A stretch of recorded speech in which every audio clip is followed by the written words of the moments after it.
Good. Good morning. It's good to be with you. And like Amanda said, we are in this money series, and some of you didn't know that, and you're like, dang it, I came to church. But I'm glad you're here.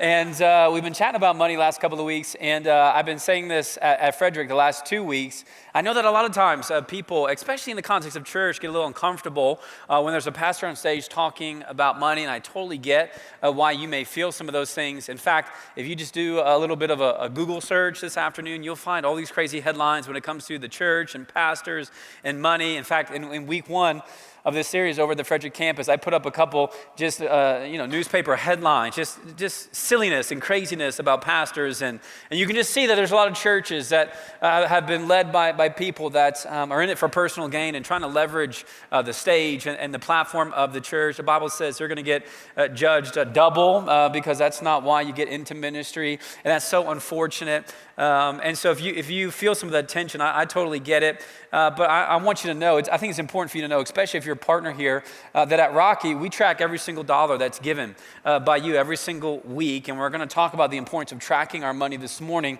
But every single year, we actually audit ourselves on purpose to make sure that we can be above reproach. And if somebody would ask us, hey, how did you use your money this year, that we can actually show you where every single dollar went. And our leaders here, we're leaders that aren't in it for personal gain or financial gain. We're in it because we believe that the church is a big deal and God has called us to lead, and we want to do that really well. And talking about just leadership real quick, can you give Amanda just a round of applause? She's such an amazing leader here. And if you don't know her, maybe you only know her from the stage and when she's up here, but you need to go say hey to her. She's one of the best leaders we have around here, and she's just such an incredible lady, and you need to say hey to her and get to know her a little bit. She's awesome. But here's the thing. I know at our church, we get criticized sometimes about maybe how we decide to manage the money that's given, and sometimes maybe those criticisms might be a little true. Sometimes people just make stuff up. Like a couple years ago over at the Fred campus, this like 3 years ago, I got done preaching on a Sunday morning, went out to the lobby, and somebody walked up to me and they said, hey, what color is your Lamborghini? And I said, I didn't know I had a Lamborghini. This is good news for me. And they showed me that somebody on Facebook had posted this long post. This is someone who had attended the Fred campus a couple of times, but put this huge post on Facebook and was tagging people in it. And it was saying, you cannot trust Matt Cote. You should not go to Rocky because Matt is only in it for financial gain. He just wants your money. And I know it to be true because I saw him this week driving around the Tri-Towns in his Lamborghini. Now, I don't know if you've ever been out to Dacono, Frederick, or Firestone lately, but I haven't seen the Lamborghini out there in the last 6 years. If I did, it would make the news for sure. But I got accused for having a Lamborghini. And so that week in our leadership team meetings, I talked with Sean, our lead pastor. I go, Sean, I got this great idea. Here's what I think we should do. I think we should go rent a Lamborghini from one of those exotic car rental places where you can just rent it for an hour. And I want to drive up right to this lady's house because I know where she lives because she's in our database. I said, I want to drive right up to her house and I want to rev that engine so loud, and we can film it, and it'll be this great thing then we can post on social media. And he looked at me and said, I don't think that would be wise.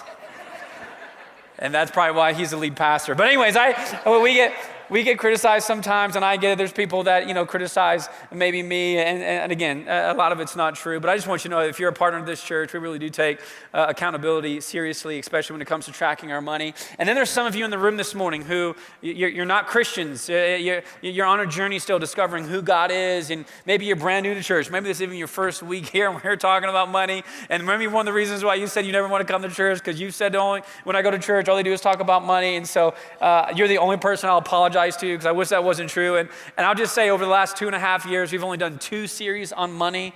And it's funny because when I run into people, they always go, all you do is talk about money. I go, it's not true, but unless the last time you visited was about money, and this time, and again, sorry. But if you just came every single week over 2.5 years, we've only talked about money 8 times. I only preached about money eight times, but I get it. If you're not a Christian and there's a guy on stage and he's going to tell you, which is what I'm going to tell you today, I'm going to remind all of us that I believe everything that you have, all your money, all your stuff, all your possessions, it's not even yours. You're just a manager. You don't even own it. And I guarantee you that if you aren't a follower of Jesus, that doesn't hit you well, right? Because you work hard and it's your stuff and your money and you've earned it. So there's some tension here, but I would just encourage you that if you're not a Christian, some of the principles I'll talk about even today in the last couple of weeks, they are great principles. You don't have to be a Christian to apply these principles. I think as followers of Jesus, we've been commanded. We're not just encouraged. We've been commanded to manage in such a way. And so if you are a follower of Jesus, you got to receive that a little bit different. But even if you're not a Christian, these are things that I think you can apply to how you manage your money, and I believe it'll turn out better for you and how you handle your finances. And the reason why we're talking about money is because Jesus talked a whole lot about money. In fact, Jesus talked about money, more about money than he did about heaven and hell combined. When you go through the New Testament, this is crazy. If you were to read just the New Testament portion of your Bible, there's over 2,000 verses about money and possessions. It's about 1 out of every 7 verses that have to do with your stuff, how you manage your stuff, how you handle your money. There's about 32 to 36 or 38 parables. It depends how you count them, if some are parables or not. But these parables, these are stories that Jesus tells, and we're going to get into one of them here in just a second. But out of all those parables, 16 of them have to do with money. 16 of them. About 20 to 25% of everything that Jesus talks about or he teaches has to do with money. It would seem to me, and if you read the New Testament, it should seem to you that money is a big deal for Jesus. How we manage our money and what we do with our money is such a big deal, which is why we got to talk about money. And here's really the interesting thing. This really stands out to me, that even though that Jesus talks about money all the time, he never asked for money once. Never. Talks about it all the time, but he never asked anybody for money. In fact, the only one time he asked for money is when some people came up to him and they're trying to get out of paying their taxes, okay? And they go, Jesus, do we have to pay taxes? And Jesus says, well, who has a coin? It's the only time he asks for money. He goes, who has a coin? And someone gives him a coin, and he holds the coin up, and he goes, whose picture's on the coin? And they go, Caesar. And Jesus goes, well, pay to Caesar what's due to Caesar. Then for all we know, he just gave the coin back. And that's the only time he ever asked anybody for money, just to make a point. And then he gives it right back. So he talks about money all the time, but never asked anybody about money. And the whole idea of this series is this, that if your money could talk, and the assumption is if your money was actually for you, if it wanted good things for you, if your money could talk, what would it tell you? And again, if you've been here the last 2 weeks, and again today, what we're going to tell you, what we think your money would say if it could talk, it's not going to blow you away. It's not going to be just, fascinating, discovery. But I think what is really fascinating, that if your money could talk, it would actually say something that Jesus said 2,000 years ago. I think that's really fascinating. That Jesus knows. He knows the tensions that when it comes to our stuff and our possessions, that's why he talks about it a whole lot. And he actually gives us some advice to help us out. So a couple of weeks ago, week 1, we said this, that if your money could talk, it would tell you this, that I can add meaning to your life, but I'm not the meaning of life. I can add meaning to your life, but I'm not the meaning of life. My money, your money would remind us that money doesn't get much play at funerals. And I've been to a lot of funerals. Very rarely at funerals do you hear anybody talking about money. In fact, the only time people talk about money is when they're talking about how somebody used their money. But nobody's on stage telling stories about stuff. And here's why. Because money is a means to an end, but it cannot be the meaning at the end. Jesus will say this over and over again. Money is a tool. It's a means. And it's a means that you can use for something greater, even something greater than yourself. But if the means of your life, if the thing that you're only going to work for is just to have stuff and get more stuff, Jesus goes, and you're going to lose.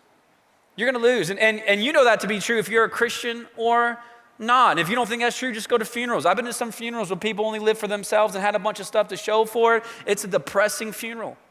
Why? Because nobody has any stories, which leads me to a really good question that we posed week 1, and you should ask yourself this question, and you should ask it now before you die, all right? If you were here week 1, I told the Frederick campus 3 times, just a reminder, you will die, all right? Depressing, all right? But here it is, all right? Here's the question you should ask yourself in light of one day you're going to die. Here it is. Do I want more stuff, or do I want more stories? Do I want more stuff, or do I want more stories? You get to choose every single day in light of how you manage your money. Do you want more stuff or do you want more stories? You could ask the question like this. What do I want people to line up and thank me for at the end of my life? What do I want people to line up for and thank me for at the end of my life? Here's what I know to be true. Live for yourself, and you only have yourself to show for yourself with some stuff for people to fight over when you're gone. I've seen it. I've seen it. Funerals with no stories, but there's a lot of stuff. And people aren't sharing stories. They're fighting over stuff.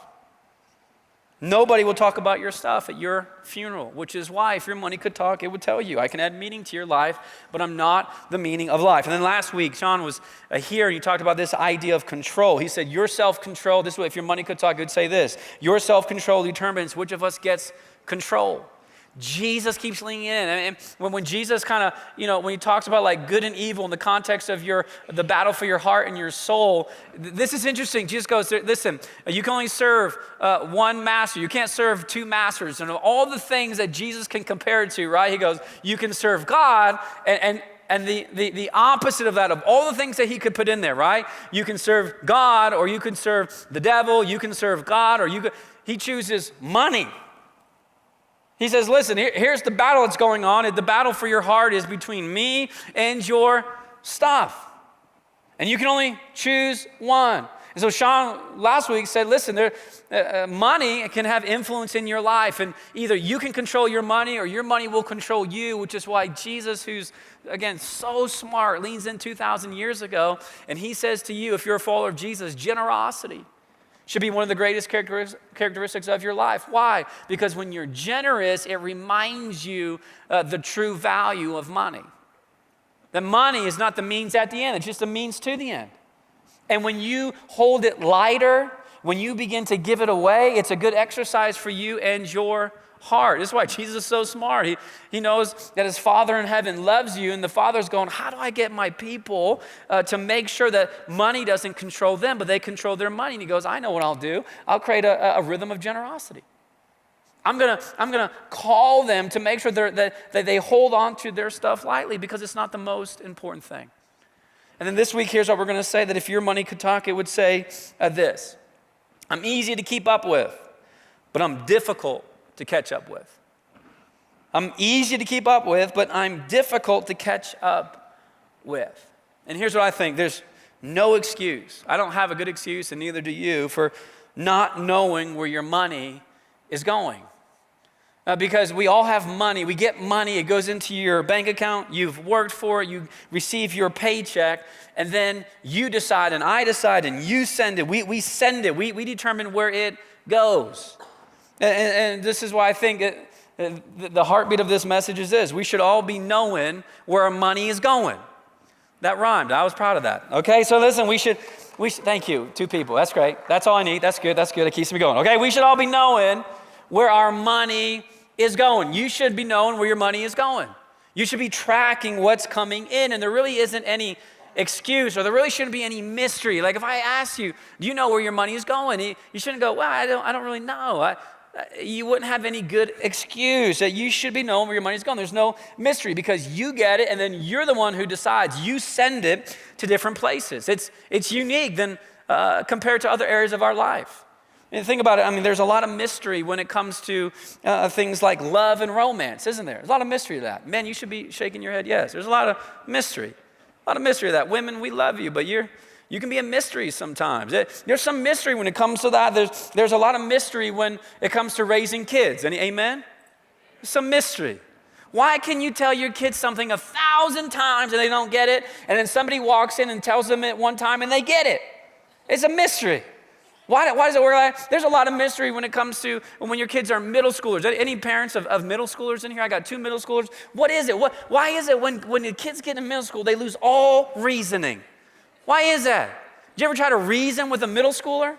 It's impossible. Yeah, they can talk themselves out of anything or into anything. They just lose all reasoning. Or why is it, I'm about to be a parent of a high schooler in about 7 months, 6 months. Why is it that there's a mystery when it comes to high schoolers that they can't think beyond 5 minutes in front of them? Why can't they think 4 years out or 5 years out or 10 years out? Well, what is it? I don't know. It's a mystery, right? There's different areas of our life, they're just mysteries. But when it comes to money and where your money is going, there's no mystery because you're the one who actually gets to decide where you send your money. And here's what I know, when you lose track of your money, it can begin to take over emotionally in your life.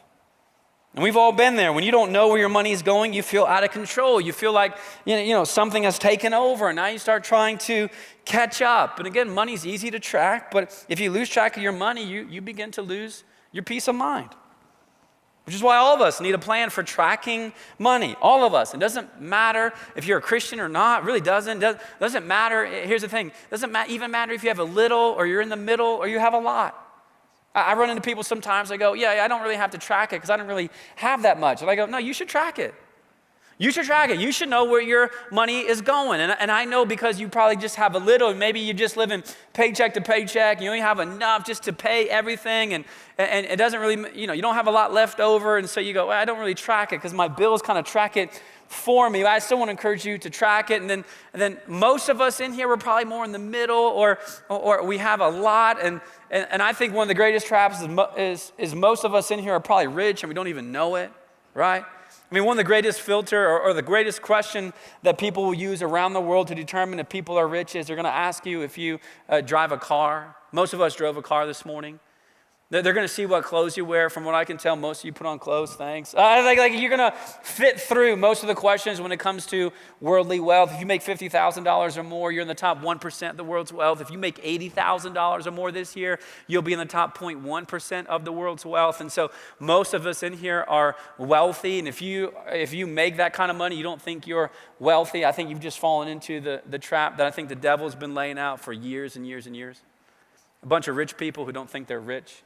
But compared to the world, we actually probably we kind of fall in that middle to a lot category. And I know there's special circumstances in here, so if you feel like you have a little, don't feel like I'm coming at you right now, but for most of us, we're in the middle or a lot. And here's the thing, this is why it's really important for us, because when you're in the middle or a lot, or you have more than what you need, if you tend not to track it, you will begin to fall into this rhythm of feeling like you never have enough, although you do have enough. When you feel like you never have enough, then you tend to be less generous, which goes against the principle that Jesus taught about last week that Sean shared with you, that generosity should be at the heart, really, of any follower of Jesus. But if you ever feel like you never have enough, then you're never going to be generous. But the thing is, you probably could be generous if you would just track your money. But when you have more than what you need, you tend to be a little less careful. You tend to be a little bit looser, especially when it comes to your finances. Think of it like this. How many of you took a shower this morning? Raise your hand. Don't feel bad if you didn't. Maybe you took one last night. Okay, but here's the thing. I bet none of us know exactly how much water we used when we took a shower this morning. I have no idea. I know that I was in the shower for about 5 minutes, 5.5 minutes, something like that. It was a quick shower because I slept in a little bit too late. All right, so it's okay. But I don't know, and you don't know. And the reason why you don't know and the reason why I don't know how much water, because we have more water than what we need. We have an abundance of water. So nobody tracks how much water. I mean, none of you in a couple of weeks, like when you're driving around, town and you see somebody who's like, using their sprinklers for their grass, you don't begin freaking out, do you? You're not thinking, man, I wonder how much water they're using. No, nobody's thinking this because we have more water than what we need. And yet the truth is that today somewhere between 20 and 30,000 people are going to die because they don't have something to drink. That actually in the narrative for the world, water is a really big deal. I've been to places like Kenya, up in the Turkana region, where people walk for miles. They walk half a day just to get to a well to get water. And they know exactly how much water they use, because when you only have a bucket to get water and you bring it back, you've only got so much water. That if I said to you this week, hey, guess what? You don't get to live with an abundance of water. You're only going to get 5 gallons of water. I guarantee you would begin to track your water. That when you send your kids to go take a shower, you would be right there going, finish it up, right? We've only got so much water. When you live in abundance, you tend not to track it, but actually that's probably when you need to track it the most. It's when you need to know how much you really have and where it's going. Now, all of us need to have a plan to track our money, an easy and simple plan. Jesus leans in. He goes, you should have a plan, especially if you're a follower of him. And he's going to give us a reason of why he thinks it's a really big deal. And if you develop this habit of tracking your money, it takes out the guessing, it takes out the wondering, and there's going to be less worrying because when you record it, then you'll begin to think if you can afford it. It's another rhyming thing. Okay, listen, when you record it, then you begin to think if you can afford it. When you track it, there's something powerful that happens. You begin to slow down. When you log it, when you track it, you think about it a little bit more. It's just true. When you track your spending, you're going to be able to see how much money you're spending on you. When you track your spending, you'll be able to see how much you are being generous with it and giving it away. When you track your spending, you might be a little embarrassed or you might be motivated to change up how you're using your money. But I know this, it'll guarantee take away the fear of being more generous because you will know exactly how much you have and exactly where it is going. Think of it like this. I'm in a season right now. I'm 5 weeks into tracking my calories every single day. And it stinks, okay? It stinks. Someone else on staff a couple of weeks ago said, hey, let's do this together. And I said, okay, we'll do it. And so we're tracking our calories, right? So I'm tracking all my 4,000 calories every single day, all right? And so we're tracking these calories, and so I'm very aware all of a sudden. I record a lot of it. I'm keeping tabs every single day of where I am. And last week, when I was teaching this message last Sunday over the Frederick campus, the night before, right before I was ready to go to bed, I just want to get a little bit of snack. I had some calories left over, and there were some Girl Scout cookie boxes in my cupboard, and Girl Scout cookies are from the devil, okay? And here's why. Because they're so tiny, but do you know how many calories is in that little stinking cookie? I mean, I love Thin Mints. I am Thin Mints all day. And so I go, okay, I'm just going to get myself a Thin Mint. And so I go, I don't really know how many calories is in a Thin Mint. There are 40 calories in a Thin Mint. I mean, that thing is gone in 2 seconds, all right? It just melts in your mouth, kind of a deal. And the serving size is 4 cookies. That's about 160 calories. And I'm just thinking, I'm literally looking at these Thin Mints and I'm just thinking, do I want to eat this? Is this really worth 40 calories? And I decided yes, all right? And I ate it. I said, I'm only going to have one, and then before I went to bed, I ended up having 4, okay? It's just how it works, but I slowed down and I thought about it. Why? Because when you have to record it, when you have to track it, you begin thinking about it. You slow down. And I think this is the point that Jesus is trying to make. And so here's just a parable that Jesus tells. It's just another story. Listen in Matthew chapter 25. You grew up in the church, you know this story. If you have a King James Bible, it says this is the parable of talents. The NIV translates talents into bags of gold, bags of money. And so here's what the story says. This is Jesus talking, starting verse 14. He says this, again, which he says that because he just talks about money all the time. He goes, again, and the it there, he's talking about the kingdom of heaven. So again, the kingdom of heaven will be like a man, this is a wealthy man, going on a journey who called his servants and entrusted his wealth to them. Now, in every parable that Jesus tells, there's going to be a character who represents God, and then there's going to be a character who represents you. And if you've been here the last couple of weeks, you probably picked up on this rhythm. In these stories that Jesus tells about money, usually there's a king, or there's a wealthy man, or in this case, a man who's got money. All those characters represent God. And just about every parable that we've told in this series, you are called a servant, all right? Aren't you glad you came to church? You're a servant. And so you see, the tension that Jesus is creating. There's somebody who has a lot, and then there's some folks who have nothing, which is why I would just say this. If you would read through the New Testament, Jesus over and over again uses the same rhythm. That he is the owner and you are the manager. He's the owner and you are the manager, which is why you should be tracking everything that you spend, especially if you're not a follower, especially if you're a follower of Jesus, because it's not even your money. You should be tracking where your master's money is going. Why? Because it's not even yours. And there's a day, I believe, coming where he's going to want to hear an account of how you managed his wealth. And so just so we're on the same page, I think it's just good to remind us, because some of you, it's been a while since you took algebra or any kind of math. And so these aren't trick questions, but what percentage of the wealth belong to the wealthy man? What percentage belong to the wealthy man? 100%. Someone really smart right in the middle. Well done. 100%. And then what percent of the wealth belong to the servants? 0. It's good math. 100% belong to the wealthy man. 0% belong to the servants. And it says the wealthy man, he entrusted his wealth to the servants. Now, this is where we get into trouble a little bit, especially for those of us who have grown up in church and been followers of Jesus, because somewhere along the way, and Sean talked about giving last week, he talked about the tithe, the 10%. Most of the time when you come to a money series in the context of church, we say something like this: you love Jesus? Yeah, you love Jesus. I love Jesus too. And if you love Jesus, then you would give him 10%. Do you love Jesus? Yeah. Do you give him 10%? No. Well, then you don't love Jesus. So it's 10%, 10%, 10%, 10%. It's usually what we preach, 10%. You got to give 10% back to the local church. God gave you 100%, and now you got to give 10% back. And friends, listen, I believe in giving to the local church. Of all the ways that you could use your money and invest your money, I think the local church is one of the best investments, because it has to do with things that matter for eternity, which in the kingdom of God and the kingdom of heaven is a really big deal. So I believe that you should be giving. But listen, here's the trap I don't want us to fall into. And I've seen this happen where there are some folks who go, hey, I gave my 10%, and then I can do, I can go like weekend at Bernie's for the other 90%. I can just do whatever I want with the other 90, because I already gave God 10, and so I can do whatever I want with the rest, or with the other 90. And friends, that lines up with about 0% of New Testament scriptures.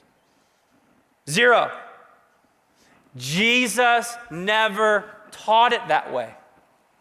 He keeps teaching it this way, where he says he's got 100% and you have 0%, and we are fooled, friends, if one day we stand before God and he looks at us and he says, hey, how did you manage what I gave you? And we go, oh God, just listen. Whew. I gave you 10%. We are fooled if we think God's gonna go, woo, 10? We're fooled. He gave you 100.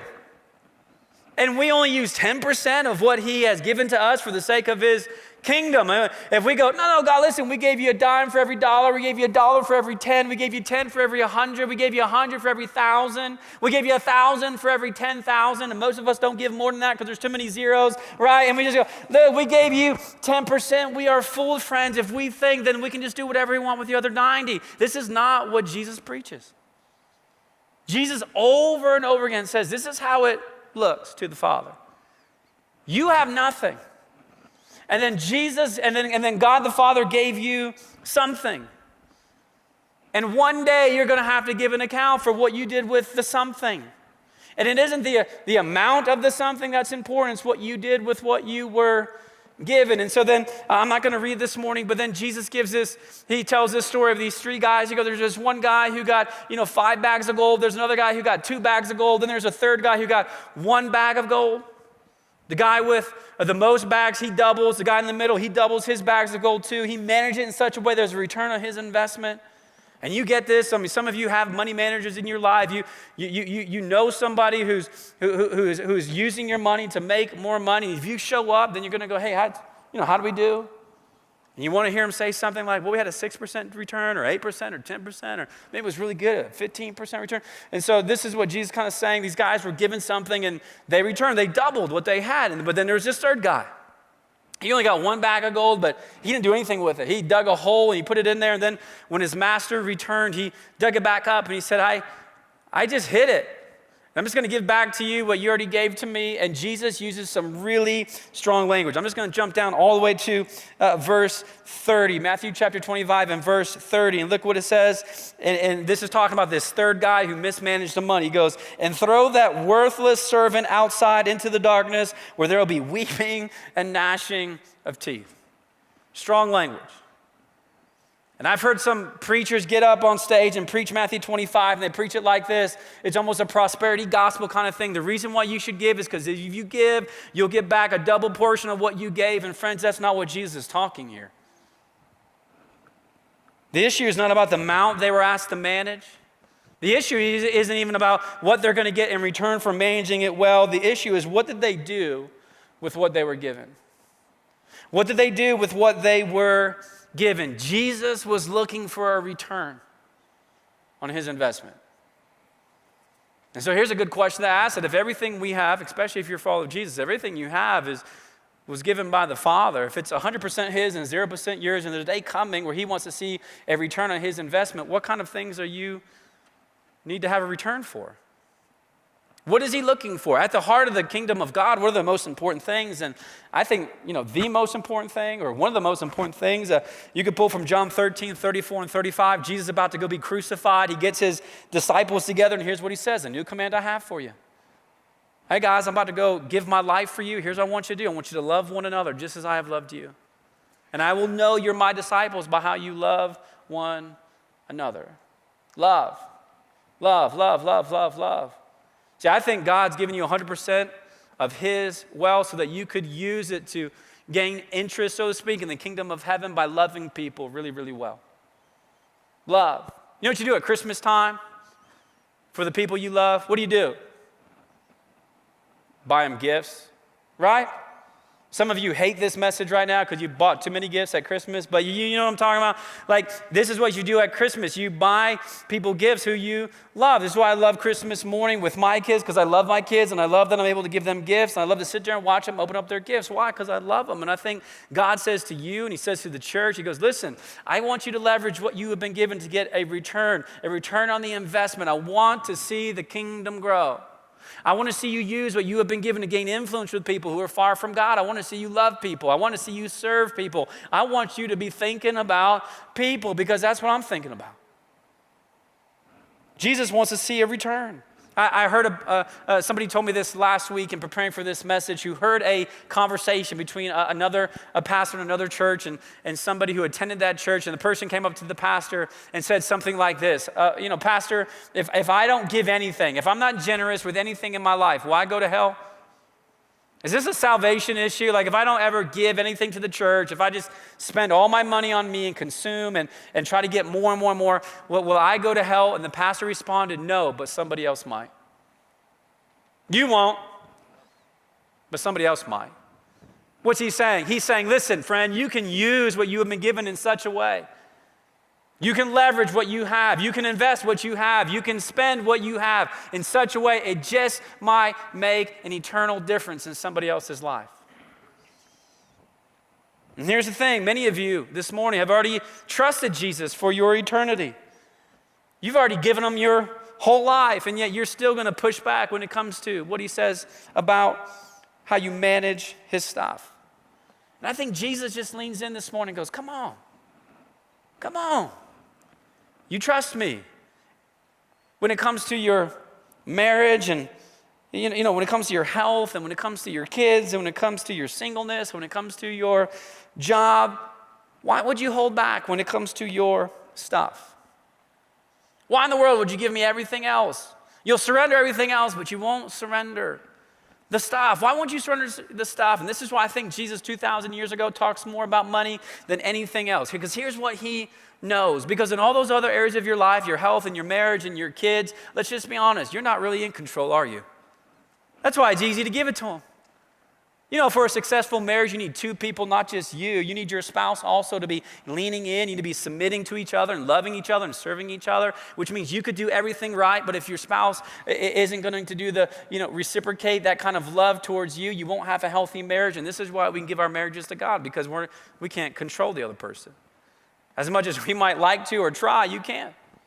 This is why in the context of our kids, we can give our kids to God, because some of you've got a prodigal son or daughter who maybe grew up in the church when they ran away from the church, and you're giving that situation to God, and you're praying, and you're asking God, smack that kid across the face so they come running back to the church, and you can give them that. Why? Because you're not in control. Do you know that? You're not in control. Your kids now are at an age they can make their own decisions. They're going to make decisions they want to make, and so you're just not in control. And so you can give that to God, but that may play its way in just about every area of your life except for your finances. Because when it comes to your finances, here's what Jesus says, you are in control. And here's what Jesus knows, that it's easier to give him your heart than it is your money. That where the rubber meets the road in the context of your faith, here's what Jesus says. It comes to your stuff. This is why when Jesus says you can only serve one master, and you've got two things getting after your heart. One is God and the other is money.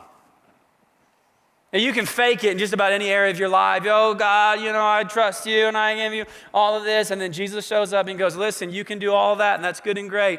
But I will know when it comes to who is controlling your heart by following your money.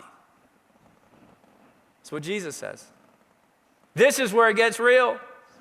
We're talking about the battle of your heart. It comes down between God and your stuff. That's why I think Jesus is so stinking smart.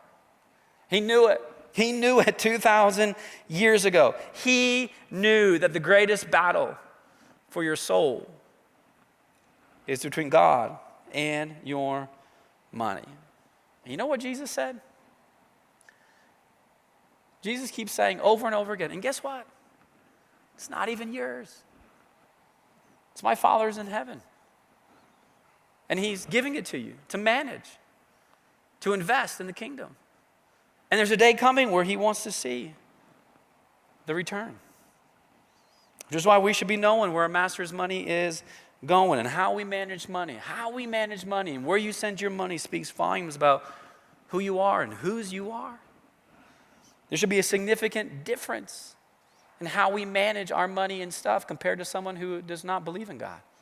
And so here's what I want you to do. Here's just a challenge I want you to do for the next 8 weeks. Don't freak out, and I hope you jump in and you get after it. It doesn't matter if you have a little, or you're in the middle, or you have a lot. I don't care if you make a ton of money or a little bit of money. I just think this is a good practice to do, and you should probably do this more times than not. But here's what I want you to do, all right? If you love Jesus and you like me, do it. Okay, so here's the thing. Here's what I want you to do. Step number 1. Here's the challenge. It's real easy. Step number 1. For the next 8 weeks, I want you to document your spending. I want you to document your spending for the next 2 months. And don't say this. Well, we have a budget. I don't care about a budget. This isn't about a budget talk. This is about tracking your money. You can't even do a budget until you know where your money is going, okay? And so you need to track your spending. I want you to track it for the next 8 weeks. So if we ran into each other 8 weeks from now and you came up to me and you said, Matt, where you did that message about where your money is going. I was just curious, how much money are you spending at Chick-fil-A? And I get really self-conscious. I go, ugh. Here's what I know because I've been tracking my money. This is how many chicken sandwiches I made, but I think you get off the hook for that if you're a follower of Jesus. I don't know how that works, but anyways, but you got to document your spending. You got to know where your money is going. How can you make any decisions about anything if you don't even know? If you don't even know where it's going in the first place. So you got to document. Some of you are going, every dollar? Yes, every dollar. You should document. It's not even yours. And so you should know where it is going. And so then after you and then listen, you can leverage apps and there's so much stuff. We really have no excuse for not knowing where our money is going. I mean, you can connect things to your bank account. There's like robots that can do this for you, okay? And so you just document your spending. And then here's the second thing I want you to do. Then I want you to sit down and I want you to look at it. I just want you to sit down and look at it. You document for 8 weeks and you just sit down and look at it. Here's what I know. When you begin to look at it, you're going to start feeling something. We spent how much on that? There's no way we spent that much on that. But we did, didn't we? Yeah. And when you begin to track it, then you begin to think if you can afford it. There might be some things there where you just go, man, I don't think we should spend that much on that.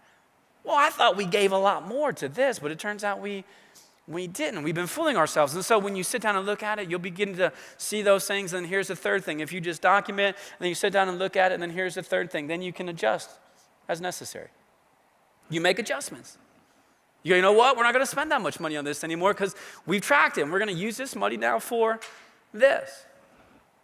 And friends, here's the thing. Especially if you're a follower of Jesus. Just listen for a sec. Especially if you're a follower of Jesus.